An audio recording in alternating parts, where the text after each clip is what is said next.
So let's talk about the 5 things that the Bible says we should do with money. Now, there's a whole bunch of them, but if you do these 5 over a couple decades, 100% of the time, you will get results that will blow your ever-loving mind. 100% of the time. Because let me just tell you, if you plant corn, don't be shocked if corn grows.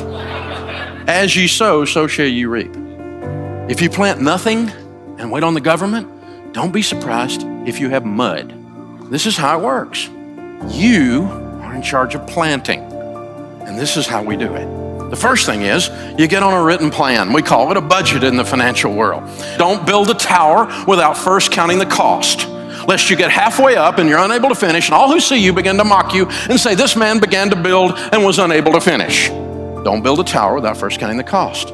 My friend Zig Ziglar used to say, if you aim at nothing, you will hit it every time. My friend John Maxwell says, a budget is people telling their money what to do instead of wondering where it went. Winning is an intentional act.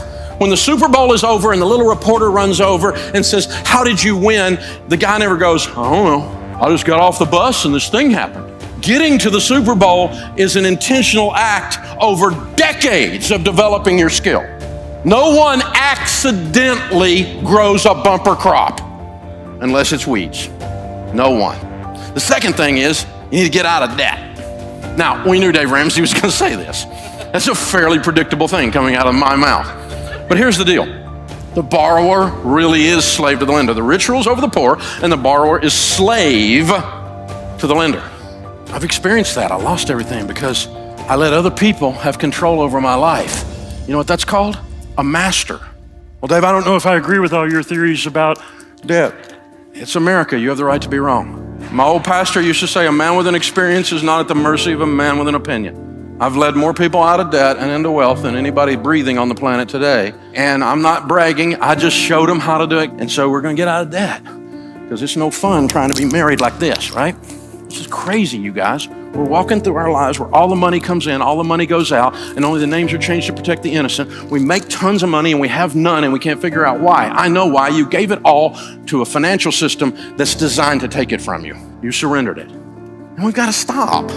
So I quit borrowing money, period, for anything, for any reason. And this weird thing happened when I didn't have any payments and I made an income. I had money. It was so strange. And then when I got money and I bought an asset that created income that I paid cash for, I got to keep all that. There was no payment, except for what the government takes, but I mean, there was no payment. It was an amazing experience. And the first few years were tough because, there's stuff I wanted to do and I didn't have the money. And I had to learn this magic ancient word called no. Most people don't know this word. You press your tongue towards the roof of your mouth, you release air. No. It's tough. So, what I did was we got the scissors out and we said, no more. I'm not going to play you guys' game anymore. You don't have any credit cards? No, not for 38 years. Well, 30 years. That's when I went bankrupt. They wouldn't give me one at first. And then later after they would give me, I didn't want it because I had learned this stuff from the Bible. And this is my wallet. Green president's faces, 4 pieces of plastic, my debit card on my business, my debit card for my home, my driver's license, and my handgun carry permit. I had a guy call me on the radio and he's like, you're gonna kill me.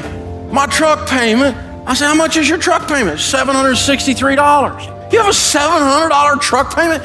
Yeah. I said, how much is your house payment? I live in a double wide, $550. I said, dude, if your truck payment is bigger than your house payment, you might be a redneck. The borrower is slave to the lender. You gotta sell that truck, dude. It owns you. You don't own it. It sounded good at the time. And you and I both know the reason you called me is you just wanted somebody else to say it out loud with you, who's also done stupid, because I know what stupid looks like. Son, that's stupid. That truck's got to go. You're saying I got to sell my truck? I said, what'd you just say? Of course I said you sell your truck. Thing owns you, man. This is crazy. Get you a truck that you can own instead of it owns you. This is just crazy. The third one surprises people, and that's foster high-quality relationships. The Bible says, be not deceived. Evil company corrupts good habits. Did you know you become who you hang around with? Studies say that your 10 closest friends over the next decade, your income will be within 10 to 15% of the average of your 10 closest friends. And some of you are going, I need some new friends. Well, maybe. I mean, you don't let your little son, your little Johnny run around with a weed head down the street because you know if you do, he's going to turn into a weed head, right? He comes home talking language we don't talk in our house. You go, where'd you pick that up? Because you didn't pick it up in here. You become who you hang around with. Be not deceived. Evil company corrupts good habits. So hang out with generous people and you will be generous people. Hang out with people who treat their wives with respect, men, and you will find men who treat their wives with respect and you'll start treating yours that way. It's an amazing thing that happens. It's a weird thing that happens. So choose carefully. Now, I'm not talking about being nice to someone or snubbing other people. I'm nice to anybody. I love people. I love people that are wrong even. I love people, okay? But I'm talking about my crew, the men in my life that shape my language, the men in my life that impact my spiritual walk, my generosity, my thinking in business, and my acumen. Who are the men in my life that are doing that? Ladies, the same thing for you. You're gonna become who you hung around with. The next one is save and invest. See, if you don't have any payments and you got a plan, the first thing you're gonna wanna do is save and invest, because in the house of the wise are stores of choice food and oil. And the rest of that proverb says, and a foolish man devours all he has. If you spend everything you make, biblically speaking, you're a fool. But I have been a fool, big red arrow, fool, fool, fool. I know what being a fool feels like. It feels like being broke because I spent everything I made. Because I've always been able to make money, I just wasn't able to keep it. I always thought I could out-earn my stupidity. And I tried it for a long time, it doesn't work. Save and invest. You're saving for an emergency fund first. Save 3 to 6 months to get ready for maybe something like a rainy day. Right? Man. I mean, what if you had no payments and a big $20,000 emergency fund in 2020 happened? Or what if you had $20,000 in payments and no money for emergencies in 2020 happened? Do you have 2 different results? The answer is yes. In the house of the wise are stores of choice food and oil. And then that leads you to the position to be incredibly, outrageously generous. It's hard to be generous when you're broke. You can be generous and smile and open the door for somebody. But I'm talking about writing a check to feed hungry babies. I'm talking about buying a single mom a car. I'm talking about you can reach over and pay somebody who's struggling's light bill through the end of the year. I'm talking about outrageous, even sometimes spontaneous generosity. And you can do that if you're not broke. And if you got your stuff taken care of at home. If my light bill is paid, I can help somebody. If I'm still fretting over here, I don't even see them.